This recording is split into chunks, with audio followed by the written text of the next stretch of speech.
You're about to see the best of Foul Territory live for the next few minutes. Scotty Braun, Todd Frazier, Eric Kratz, and our guy Rowdy Tellez is finally coming back.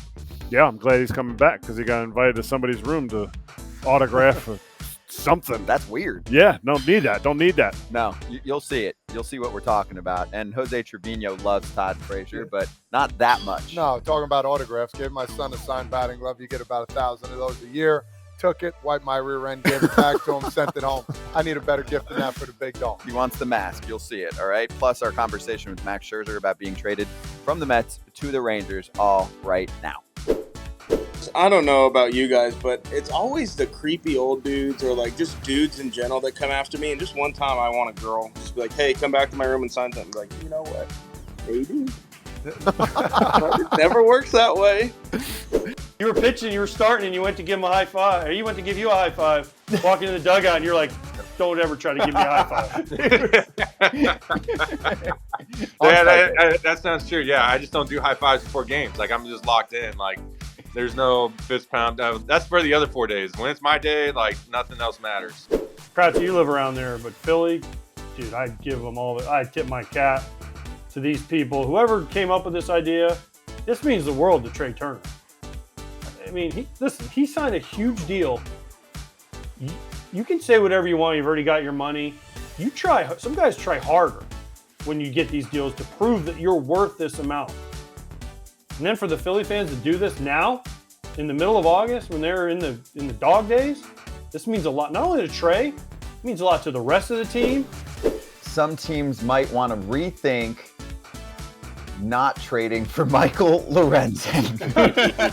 Like I said, the energy that they're able to create in that stadium, it was so loud when I walked out for the ninth. It was so loud, it was insane. Every pitch, I couldn't hear. The pitch comm was turned up all the way to level 20. I couldn't hear what JT was calling, so I was like trying to tell him to, go old school, I guess you say now, and put down some fingers. But it was electric.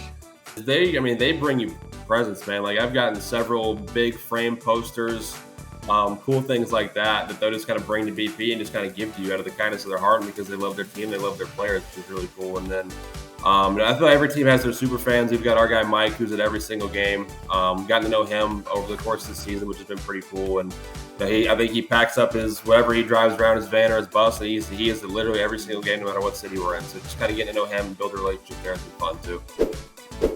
They don't treat minor leaguers like minor leaguers. I think some organizations sit there in the minor leagues and go, how do you guys have leather couches in the minor leagues and big TVs? Like, we got to make this terrible. The Dodgers are like, okay, here, you guys want all our analytical programs? Everybody in the minor leagues gets an iPad. Here's your password for the analytical program.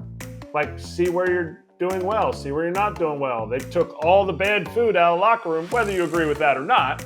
They were the first organization to start feeding their minor leaguers better, to give them sleep, a sleep doctor that would come in and help them out. Your dad won a Super Bowl with the Rams. He also lost a Super Bowl with the Rams to some guy named Tom Brady. There's a famous clip of your dad saying Tom Brady's overrated. Have you asked him about this? And does your dad still think Tom Brady's overrated? Yes, he still thinks he's overrated. Let's go! Yeah! Let's go! Bullpen's empty, bench is clear. You have two dudes that said, all right, I'm taking my helmet off, I'm going to drop the gloves, and now we're going to square up middle of the diamond like it's boxing. Crazy. But, you don't really see it actually escalate to that, so... they went right to it. I think the biggest thing that you saw was, I don't know how much was talked about, but I felt like the umpire tried to break it up, and after he realized he had no chance, he just kind of got out of the way.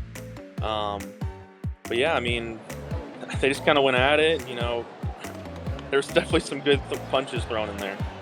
So you just hope you're not remembered for butchering a call, and if people like this, I'm grateful for that. They're swinging! Down goes Anderson! Down goes Anderson!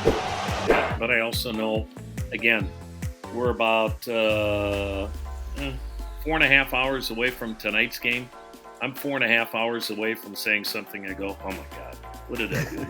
So you better realize, as Sandy Alomar said, and you players know this, Baseball is a game for those that are humble and those that are about to be humbled. And you remember that every night when you step in front of that microphone. The position player leadership, very fragile. Tim Anderson's whole situation, very fragile. So when you get off to a bad start, which Rick documented the other day talking to the media, all of a sudden you have nothing to fall back on. Yeah, and the bottom line is you learn more about individuals through adversity than you do success. That's why 21, okay, fine, terrible division. They win by 13 games. But as soon as adversity hit, they had no leadership to fall back on. That's the best way I can describe it. Kind of going through it a little bit, and I needed to switch something up, and I brought my bat home and, just laid it next to my bed, and for some reason, I don't know why I did it, but I did it. And the next day, I came in, got a couple hits, I think hit a homer, and then for the rest of the week, I had a really, really good week. That's the only time I've ever slept with my bat, but I feel like we'll do things when we're kind of down bad just to get things rolling. So.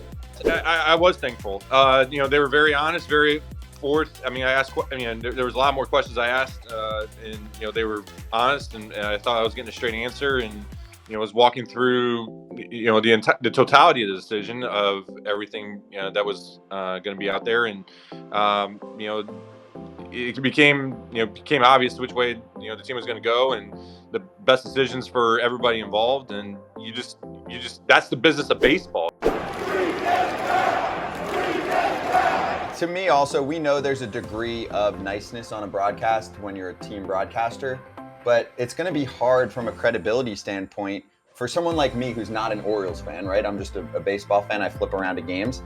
When I get the choice, I could go to the Orioles or the Astros broadcast. Now, it's interesting for now just to see how much they have to tiptoe around it. But in the future, especially if it's not, say, Kevin, for me to go to that broadcast, I'm going to be like, what are they really going to say? They're working for a guy that wants them to say everything is amazing, we win. I was never told what I could and couldn't say, really.